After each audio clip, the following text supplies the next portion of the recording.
The haunting melody carried across the windswept prairie as Preston Cole reined in his horse, the sound stopping him cold in his tracks. It was 1878 in the Texas panhandle, and he hadn't expected to hear singing, especially not a woman's voice, out here among the stark wooden crosses of the makeshift cemetery outside Redemption Creek. Following the sound, he spotted her, a solitary figure in a faded blue dress, her dark hair whipping in the breeze as she knelt before a fresh grave, her voice breaking on the final notes of Amazing Grace. Preston dismounted, his spurs jingling softly as his boots touched the hard, packed earth. He'd been riding for 3 days straight, chasing rumors of work at the cattle operations near Redemption Creek. At 32, he was no stranger to the harsh realities of frontier life, but something about the woman's grief-stricken singing reached through his weathered exterior and touched something he thought long buried. He approached slowly, not wanting to startle her. As he drew closer, he could see she was young, mid-20s, perhaps, with tear-streaked cheeks and hands that trembled as they arranged wildflowers atop the fresh mound of earth. The crude wooden marker read simply, "Benjamin Roberts, 1856-1878, beloved brother." "Excuse me, madam," Preston said softly, removing his hat. "I don't mean to intrude," she gasped, turning toward him with wide, reddened eyes. "Who are you?" Her voice was hoarse from crying, but there was a strength behind it that spoke of someone who had endured much. "Preston Cole, madam." "Just passing through." He kept a respectful distance. "I heard your singing. It was beautiful. I'm sorry for your loss." "Nora," she replied after a moment. "Nora Roberts." She turned back to the grave. "Ben was all I had left in this world." Preston nodded, understanding loss all too well. Without speaking further, he lowered himself to sit on a nearby rock, setting his hat beside him. He didn't offer empty platitudes or ask questions. He simply sat, a silent witness to her grief. The minutes stretched into an hour as the prairie wind whispered around them. Nora continued to cry softly, occasionally humming fragments of hymns. Preston remained still as stone, his presence somehow making the vast emptiness of the prairie feel less overwhelming. Finally, her tears subsided. She looked up at him, truly seeing him for the first time. "You didn't have to stay. Sometimes a person shouldn't be alone with their grief," he replied simply. "How would you know?" There was no accusation in her voice, only genuine curiosity. Preston's eyes drifted to the horizon. "Lost my wife and daughter to fever 6 years back.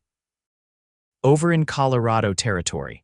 He rarely spoke of them, but something about Nora's raw grief made sharing his own feel natural. Nora nodded, understanding passing between them. "Ben was shot 3 days ago, cattle rustlers. He was only defending what was ours." Her voice caught. "Our parents died when we were young. We built everything together." The sun was beginning to set, painting the sky in brilliant oranges and purples. "Do you have somewhere to go, Miss Roberts?" Preston asked, concerned about her being alone at the gravesite after dark. I have a small ranch about 2 miles east of here," she said, her correction a painful reminder of her new solitude. "Ben and I raised horses." Preston stood, dusting off his pants. "I'll see you safely home if you'll allow it." Nora hesitated, studying him. His face was weathered from years under the sun, but his blue eyes held a gentleness that contrasted with his rough exterior. His clothes were trail-worn but clean, and the way he'd removed his hat and spoken softly to her suggested a man raised with respect. "Thank you," she finally agreed, rising to her feet. They walked in silence to where her wagon and Preston's horse waited. He helped her onto the wagon seat before mounting his own horse, a sturdy chestnut gelding. "Lead the way, Miss Roberts," he said quietly. As they traveled the dusty trail toward her ranch, Nora kept glancing at the tall cowboy riding beside her wagon. In the 3 days since Ben's death, the townspeople of Redemption Creek had offered condolences and casseroles, but none had simply sat with her in her grief. This stranger had given her something she hadn't known. She needed silent companionship in her darkest moment. "Mr. Cole," she said suddenly, breaking the silence. "Do you have somewhere to stay tonight?" Preston shook his head. "Was planning to make camp once I reached town." "I hear the Silver Spur Ranch might be hiring." Nora's hands tightened on the reins. "Silver Spur belongs to the Wallaces. They've been trying to buy our land for years." She paused, swallowing hard. Ben thought they might have hired those rustlers, though we couldn't prove it.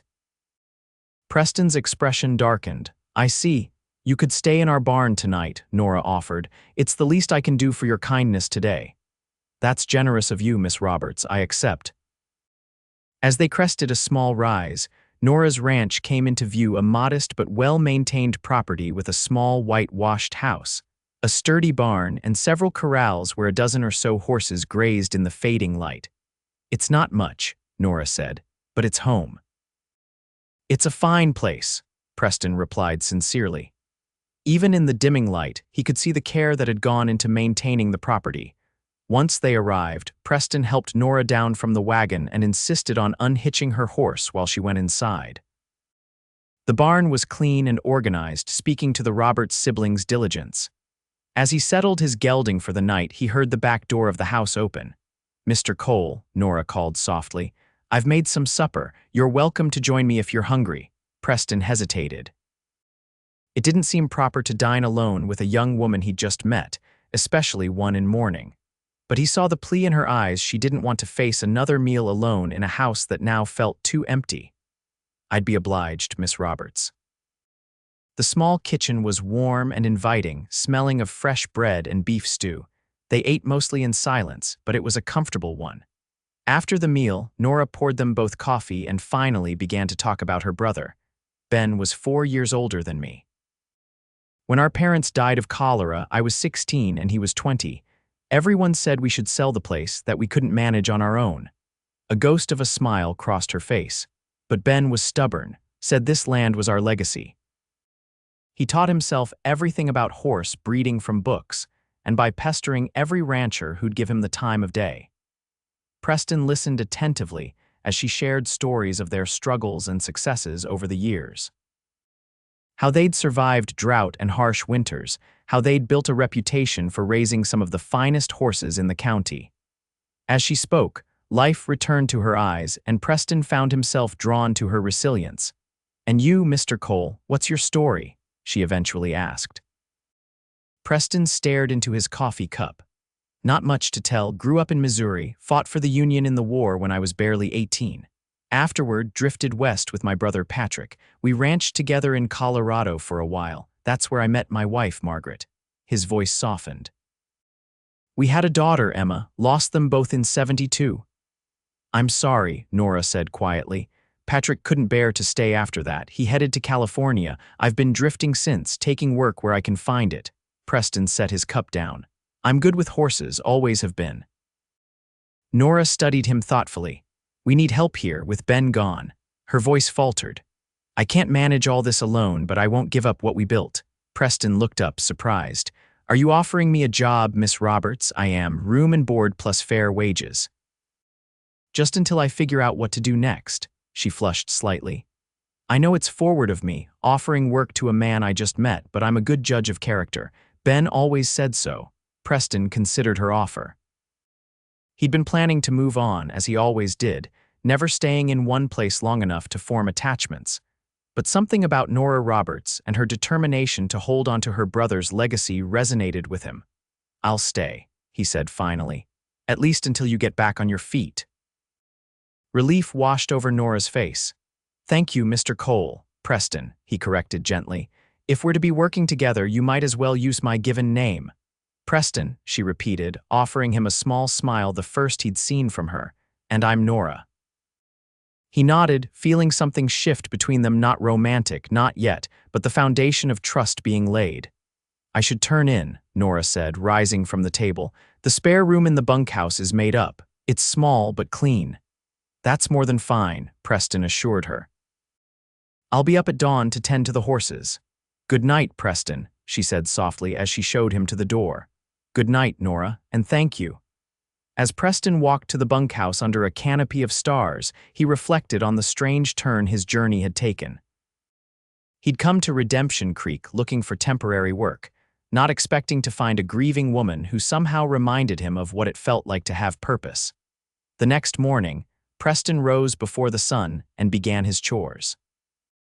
By the time Nora emerged from the house, he had already fed the horses, mucked out several stalls, and was assessing a loose board on one of the corrals. "You've been busy," she observed, handing him a cup of coffee. "Wanted to get a feel for the place," he replied, gratefully accepting the steaming cup. "You've got some fine stock here." Nora's expression brightened slightly. Ben had an eye for good bloodlines. That black stallion in the far paddock midnight, he's our prize. His foals fetch top dollar. For the next week, they fell into a routine. Preston handled the heavy work around the ranch while Nora managed the books and tended to her vegetable garden. In the evenings, they would share quiet meals, gradually learning more about each other. Preston discovered that Nora was not only resilient, but also educated. She'd attended a year of school in St. Louis before her parents' deaths called her home. Nora learned that behind Preston's quiet exterior was a thoughtful man who enjoyed poetry and could recite passages of Whitman from memory. 8 days after Preston's arrival, trouble came to the Roberts ranch. Nora was in the garden when the sound of approaching horses made her look up. 3 men on horseback were coming up the drive, and she recognized the lead rider immediately, Jackson Wallace, son of the Silver Spurs owner. "Preston," she called, her voice tight with anxiety. Preston emerged from the barn, quickly assessing the situation. He moved to stand beside Nora as the riders approached. "Well, well," Jackson drawled, his gaze moving from Nora to Preston. "Didn't take you long to find replacement help, did it, Miss Roberts?"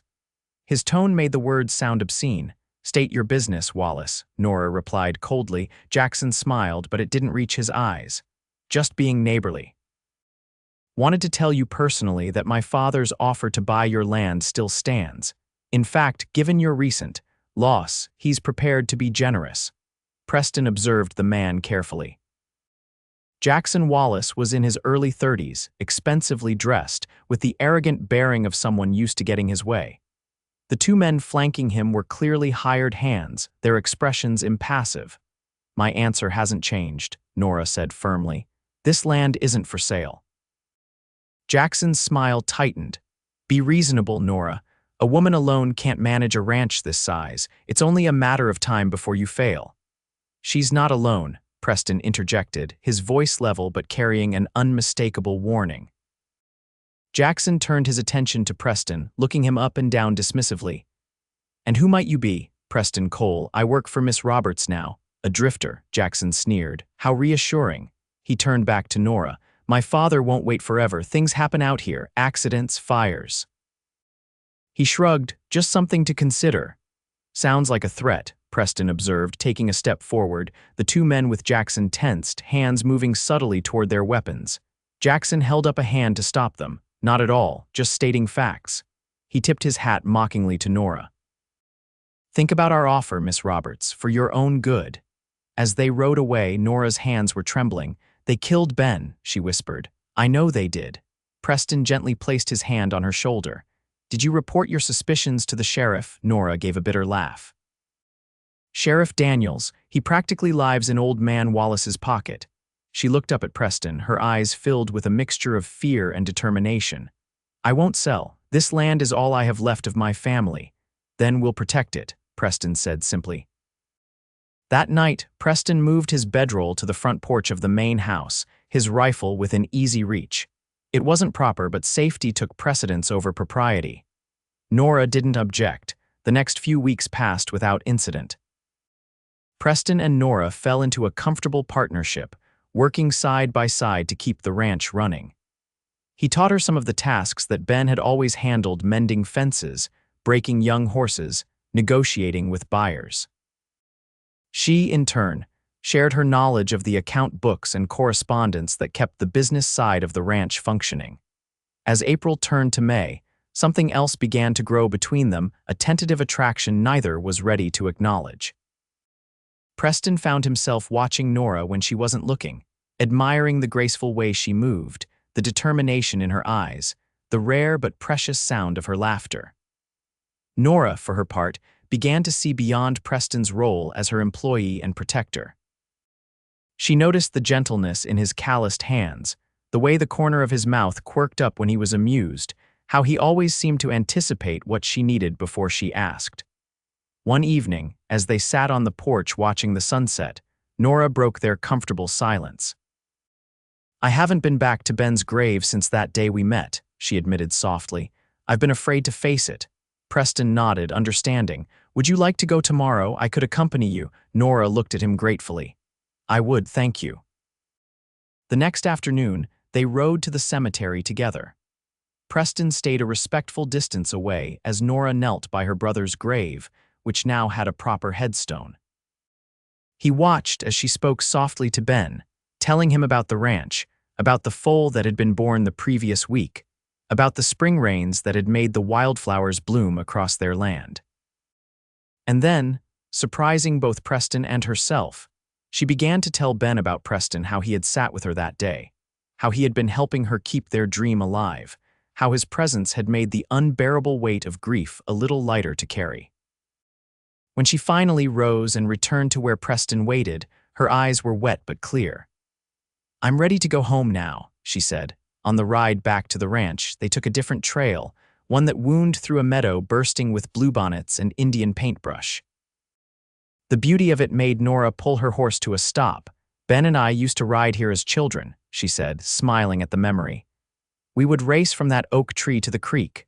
Preston smiled, seeing a glimpse of the carefree girl she must have been, who usually won. I did, she replied with a hint of mischief. Until Ben got old enough to realize he was letting me win, then I had to learn to really ride. Race you now, Preston suggested impulsively, wanting to see her smile again. Nora looked surprised, then delighted.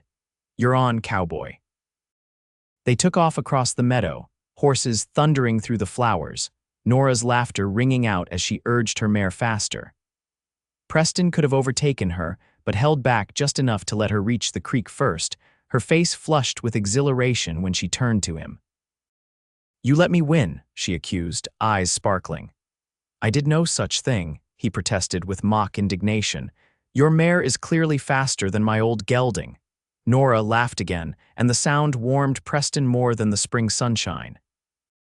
They dismounted by the creek to let the horses drink, sitting side by side on a fallen log.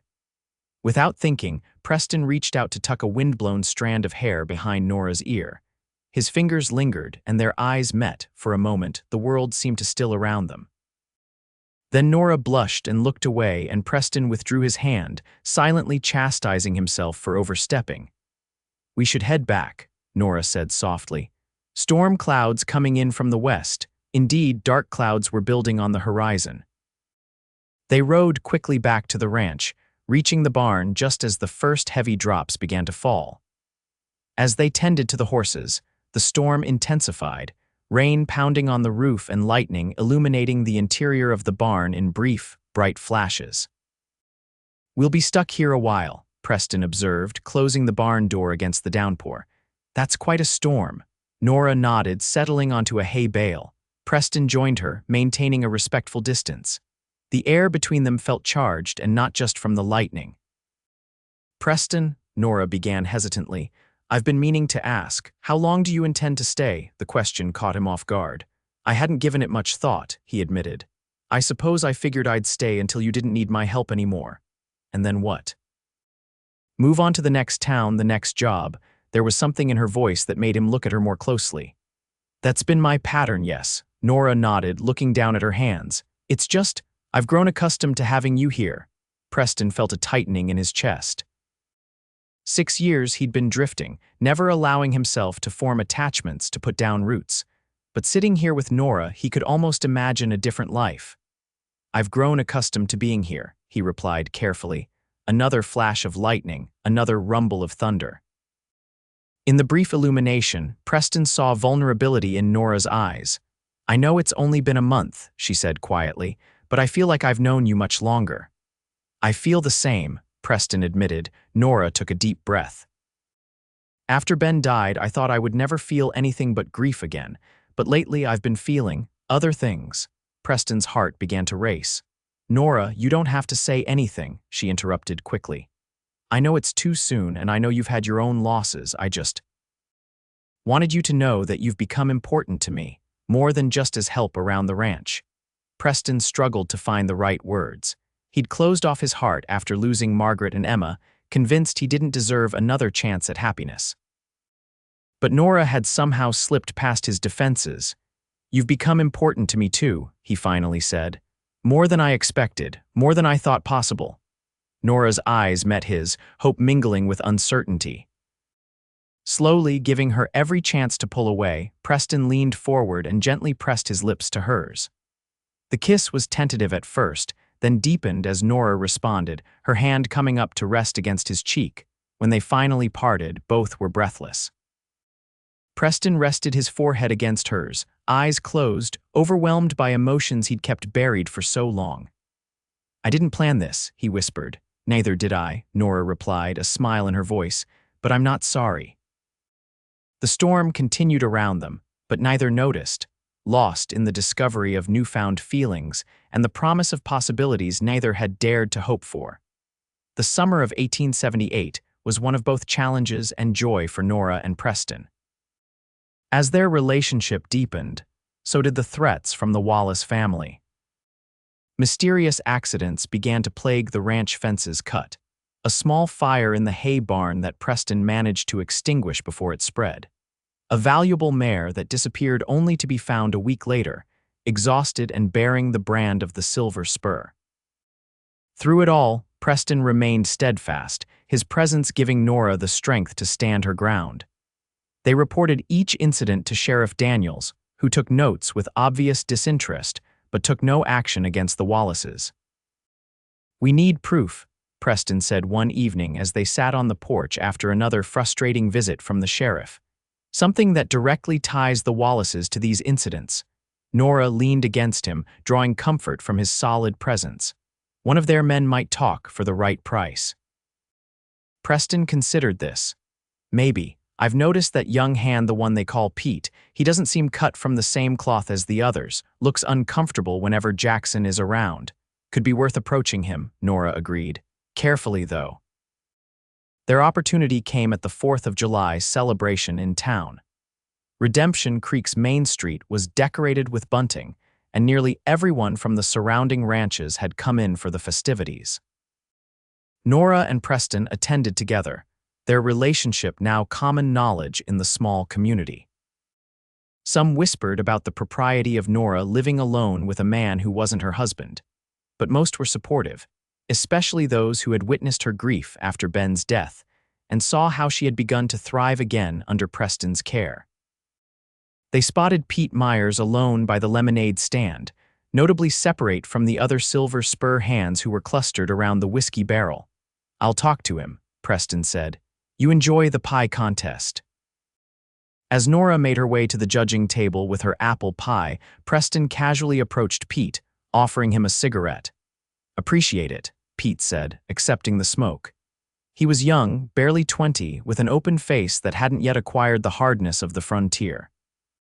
"Preston Cole," Preston introduced himself. "I work Nora Roberts' horse ranch." Pete's expression grew guarded. "I know who you are. Mr. Wallace talks about you sometimes." "I bet he does," Preston replied dryly. "How long you been working for the Silver Spur, Pete?" "Going on 6 months. Came west from Kansas." Preston nodded, taking his time. "You like working there?" Pete shrugged. "Pays good, some of the work. Well, not all of it sits right with me." "Like what happened to Ben Roberts?" Preston asked quietly. Pete's head snapped up, fear flashing in his eyes. "I don't know what you're talking about." "I think you do," Preston pressed gently. "I think you're a decent young man caught up in something you didn't bargain for." Pete looked around nervously. "I can't talk about this, they'd kill me. Or you could do the right thing," Preston suggested. "Clear your conscience." Pete was silent for a long moment, conflicted. Finally, he spoke in a low voice. "I wasn't there when it happened to Roberts, but I heard Jackson and Rance talking after. They didn't mean to kill him, just scare him. Things got out of hand." Preston felt a surge of anger but kept his voice level. "Would you be willing to tell that to Judge Harmon in Fort Worth? He's not in Wallace's pocket." Pete paled. "They'd come after me." "We could arrange protection," Preston promised, "and enough money to start fresh somewhere else."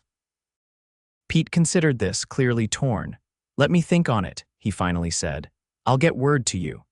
As Preston rejoined Nora, he saw Jackson Wallace watching them from across the street, his eyes narrowed with suspicion. "Any luck?" Nora whispered as they watched the shooting contest.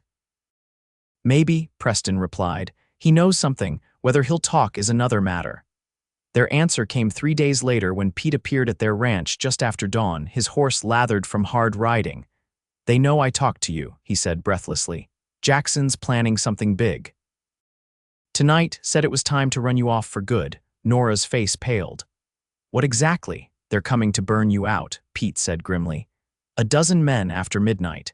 Jackson figures you'll either die in the fire or flee, and either way they'll claim the land." Preston's jaw tightened. "You willing to testify to this, to what you heard about Ben?" Pete nodded, resolve strengthening his young face. "Yes, I can't be part of this anymore." Preston made a quick decision. "Ride to Fort Worth, find Judge Harmon, tell him everything and that we need the Rangers. Now." As Pete galloped off, Preston turned to Nora. "We need to prepare." They spent the day hiding their most valuable possessions, moving the horses to the far pasture, and preparing the ranch for defense. Preston enlisted the help of 3 neighboring ranchers who had their own grievances against the Wallaces. By nightfall, 5 armed men were positioned strategically around the property. "You should leave," Preston told Nora as darkness fell.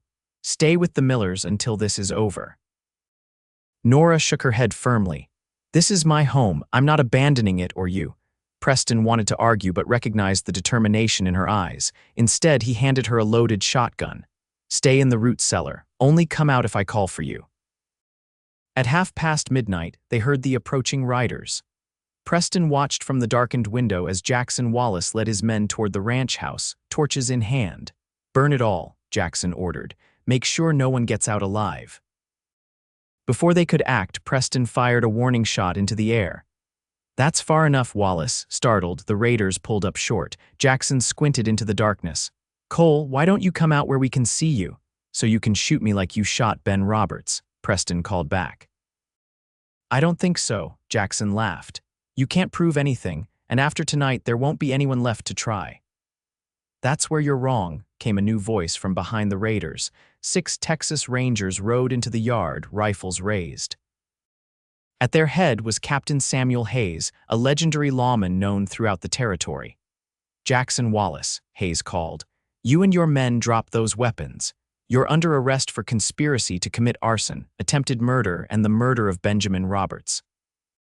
Chaos erupted as some of Wallace's men surrendered while others, including Jackson himself, tried to flee. Gunfire split the night, but the Rangers were prepared. Within minutes, it was over. Jackson Wallace lay wounded but alive, his men either captured or scattered. As dawn broke, Preston found Nora standing on the porch, watching as the Rangers led the prisoners away. Pete Myers stood with Captain Hayes, providing details for his report. "It's over," Preston said softly, coming to stand beside her. Nora turned to him, her eyes filled with a mixture of relief and lingering sadness. "Ben can rest now. Justice was done." Preston nodded. "What will you do now?" "Keep building what Ben and I started," she replied. Then, hesitantly, "unless you were planning to move on." Preston took her hands in his. Over the past months, his feelings for Nora had grown deeper than he'd thought possible. She had brought him back to life, given him purpose again. "I don't want to leave," he admitted, "but I want to stay as more than your ranch hand." Understanding dawned in Nora's eyes. "What are you saying, Preston?" He dropped to one knee, still holding her hands. "I'm saying I love you, Nora Roberts. I didn't expect to find love again, especially not in a cemetery." This drew a watery laugh from her. "But from the moment I heard you singing to your brother, something in me recognized something in you. 2 broken people who might be stronger together." Tears filled Nora's eyes. "Are you asking me to marry you, Cowboy?" "I am," Preston confirmed, his heart pounding. "If you'll have me." "Yes," Nora whispered, pulling him to his feet and into her arms. "Yes, I will." They were married 2 weeks later in the small church in Redemption Creek, with Captain Hayes standing as Preston's best man. Judge Harmon himself came from Fort Worth to perform the ceremony, making a point to announce that Jackson Wallace had been sentenced to 20 years in prison for his crimes. As autumn painted the Texas landscape in gold and crimson, Preston and Nora Cole worked side by side, expanding their horse breeding operation and making plans for the future. The nightmares that had haunted them both began to fade, replaced by dreams they shared. One crisp October evening, almost 6 months after they'd first met, Preston found Nora standing by the corral watching the sunset. He wrapped his arms around her from behind, and she leaned into his embrace. "I have something to tell you," she said softly. Preston turned her to face him, concerned by the serious note in her voice. "What is it?" Nora took his hand and placed it gently over her stomach. "We're going to have a baby. Next spring." Joy unlike anything Preston had felt in years washed over him. He lifted Nora off her feet, spinning her around as she laughed. "Are you happy?" she asked when he set her down, though his beaming face had already answered. "Happier than I ever thought I'd be again," he assured her, kissing her tenderly. That night, as they lay together in the quiet darkness of their bedroom, Preston thought about the strange journey that had brought him here. How the sound of a woman's grief-stricken singing had changed the course of his life. How sitting beside Nora until her tears stopped had somehow begun the healing of his own broken heart. "What are you thinking about?" Nora murmured sleepily against his chest. "About how sometimes the most unexpected turns in the trail lead us exactly where we need to be," he replied, holding her close. Outside their window, the Texas stars shone down on the ranch that had become their home, on the life they were building together, and on the promise of new beginnings that had risen from the ashes of their shared grief. 10 years later, the Cole Ranch was one of the most prosperous in the county. Preston and Nora had 3 children: 8-year-old Benjamin, named for the uncle he'd never meet; 6-year-old Margaret, who had her mother's spirit and her father's blue eyes; and 3-year-old Emma, whose laughter filled the once grief-stricken home with joy. Once a month, the family would visit the cemetery together, bringing flowers to Ben's grave. And sometimes, when the evening was still, Nora would sing the old hymns while Preston sat beside her, their hands intertwined, their hearts whole again.